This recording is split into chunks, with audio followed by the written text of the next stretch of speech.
Hi guys, welcome back. It's Donwozi here with another build video for the Magic Sorcerer for the Horns of the Reach patch. Today I'm going to be showing you my non-pet build.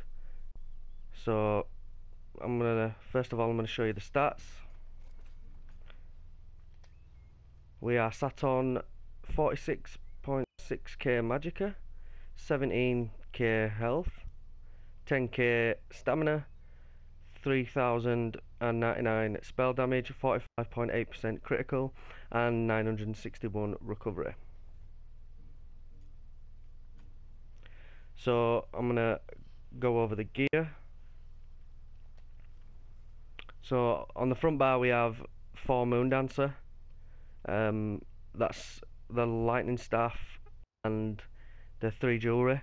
We are running double lightning staff because of his gear, but I'll get into that soon. On the front bar we are running a shock damage enchant and the trait is infused. On the back bar we're running a Maelstrom lightning staff. Ideally it would be infused or Nirnhorned, but I only have access to sharpened, so sharpened is the one I'm going to use. Sharpened is still really good for AoE situations, but it's lacking a bit single target because obviously you will be over penetrating in a trial single target, but on AoE situations you won't be over penetrating most adds, so it's still a pretty good choice. We are double lightning staff, and let's go on to the gear. We are running 2 Alhambras as a monster set, and 5 Netch's Touch on the body. Everything ideally would be divines. I just don't have a divine's leg because I was solo farming. So yeah, everything's divines and everything is max magic enchanted. And on the jewelry everything is arcane, obviously, because it only comes in arcane, and we have spell damage enchants on every single piece. So next I'm going to go over the skills. Also, on gear wise, a good alternative if you can't be bothered farming Netch's Touch is Julianos. The DPS difference was just slight between 1-2k, so that is a option. Also, you can use Infallible instead of Moon Dancer. Just make sure you always have a front bar infused shock enchant. And just take into account your critical. Obviously, Armundus is the apprentice. Just make sure you're with Minor Prophecy you're at 45% crit or over, because if you're not, then the thief becomes better. So just remember that. Yep, we are a vampire. The consumables we're using are melon bait parmesan pork, buy stat food, increases health, max health by 5,395 and max magicka by 4,936. The potions we're using are Essence of Spell Power, grants Major Sorcery, increasing your spell damage by 20% for 47.6 seconds. This will also buff the Apprentice, because this class is as a percent amp towards Apprentice, so this buff will buff Apprentice. Grants Major Sorcery, which gives you 2,191 spell critical, so that's about 10% crit for 47.6 seconds, and restores magicka immediately, 7,582 magicka immediately. Grants you Major Intellect, which increases your magicka recovery by 20% for 47.6 seconds. So that's the consumables, and now I'm going to go over the skills. So there's 2 alternative skill setups, which I have got the wrong one on right now. If you can go in melee range, which there'll be a lot of times where you can go in melee range, contrary to popular belief. And when you can go in melee range, this is the skill setup for you. So we have Shock Reach, which is Destructive Reach, or you can take the other morph for more splash damage. It's entirely up to you. I just like the extra range on this version. We're using Haunting Curse. Just take note that it does go twice. You do get 2 explosions from it, one at 3.5 seconds and one at 8.5 seconds. So we will be utilizing that in our rotation. Scalding Rune, which not many people use, but it's very unheard of, and it's from the Mages Guild. I think it's called Fire Rune Pre-Morph. The next skill on our bar, this is also going to grant us N power every time we use it. So either N power in our heavy attack or Haunting Curse. So next one is our damage shield. I'm using Empowered Ward because it grants minor intellect to you and nearby allies, increasing yours and their magical recovery by 10% for 10 seconds. You can keep this up a while. So I just like the extra group utility from this. The next skill is Bound Aegis. We're going to be double slotting this on front and back bar, and the ultimate on the front bar is Shooting Star. On the back bar we have Liquid Lightning, no brainer. One of, if not the strongest dot in the game. Blockade of Storms for off balance. We are using Boundless Storm, Endless Fury, Bound Aegis again. The reason I take Endless Fury is because I do go into Maelstrom. So if you're solely based on trials for this build, then you take the other Morph Mage's Wrath, but it just saves me remorphing skills and stuff like that. And the ultimate on this bar is Thunderous Rage. So for the alternative skill setup, you would for the range skill setup, should I say, if you can't be in melee range, then I would put Inner Light in place of Scalding Rune on the front bar, and Scalding Rune in place of Boundless Storm on the back bar.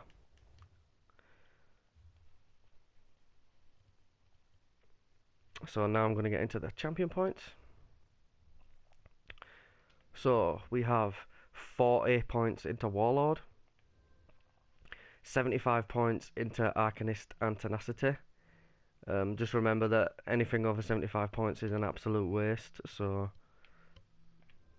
yep, we have 28 points into Tumbling and 2 points into Shadow Ward.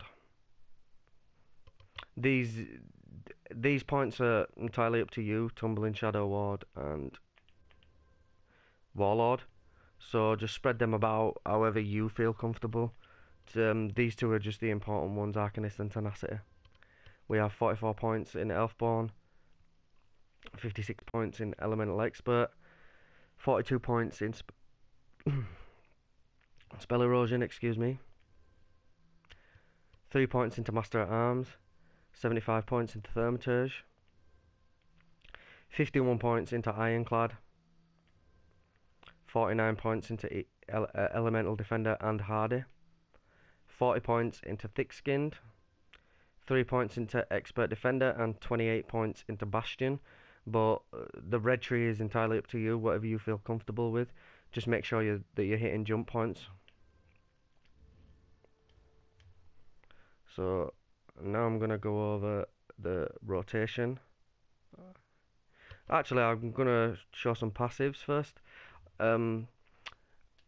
We are a high elf. We are a vampire, and the boon we're using is Apprentice, as I showed earlier on. So some important passives. I would recommend taking all dark magic passives. I would take the passives Power Stone and Daedric Protection from the Daedric Summoning passives, because Rebate and Expert Summoner are solely based on pets, so because we're not using pets, you don't need it. I take all the Storm Calling passives, all the Destruction Staff passives, all the Light Armor passives. I do take Windwalker from Medium Armor for a bit of extra stam recovery, but this passive is not that important. I also take Resolve, Constitution and Juggernaut from the Heavy Armor passives, because why not? Give you extra physical and spell resistance. Constitution helps towards sustain when you're getting hit, and Juggernaut will give you 2% extra health. I am a vampire, so Supernatural Recovery, that's the main passive we use Vampire for. I do take Undeath and Unnatural Resistance, just for a bit more tankiness. But if you don't have the skill points, then just Supernatural Recovery is fine. I do use all the Mage's Guild passives, both the Undaunted passives, all the High Elf passives, and last but not least, the Medicinal Use passive from Alchemy, which is really important. So now I'm going to go over the rotation, and basically there is 2 rotations, but they're very similar to each other. One's just when you're at range, and one's just when you can get in melee. So obviously, again, the ultimate you would start with is Thunderous Rage on single target, and then so you'd start with Thunderous Rage, and then you would always use Meteor afterwards for single target situations.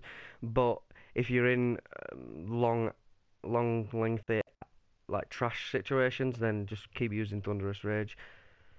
So the rotation for this one would be, you'd always start with Thunderous Rage, so it'd be Thunderous Rage, Light Attack, Liquid Lightning, Light Attack, Blockade of Storms, Light Attack, Boundless Storm, switch bars, and then Light Attack, Scalding Rune, Light Attack, Curse, Heavy Attack, Light Attack, Destructive Reach, and switch bars. Just remember that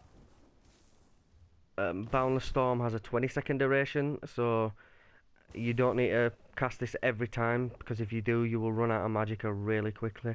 I do suggest casting this every 3 rotations. Basically just let it fall off and then recast it when you can. And also I recommend casting Haunting Curse every 2 rotations, just so you get the full benefit from the 3.5 seconds and 8.5 seconds, the 2 explosions.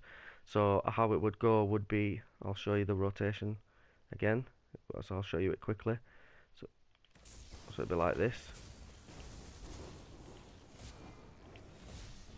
and this would be the first time round, Heavy Attack, Light Attack, Reach, and then the second time you just the 2 skills and miss out Curse, Heavy Attack, Light Attack, Reach, and then Boundless Storm's hefty, so you can miss that out again, and then Curse again on the second rotation. So basically that is the rotation, and just keep applying Boundless Storm whenever you can. So every time it falls off, just keep applying it, and apply Curse every 2 rotations when you hear the explosion.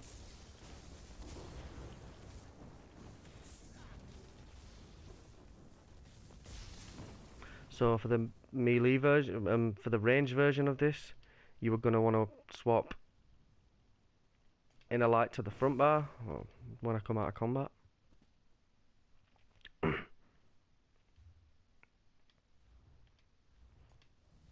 Also, sometime next week I will be posting a Maelstrom build. It will be a beginner Maelstrom build, because I don't go for score runs. I go for like less stress runs. So I would watch out for that. So we're going to swap Inner Light to the front bar and Scalding Rune in place of Boundless Storm. This is only when you get in range. And it's same again, just keep checking your Haunting Curse.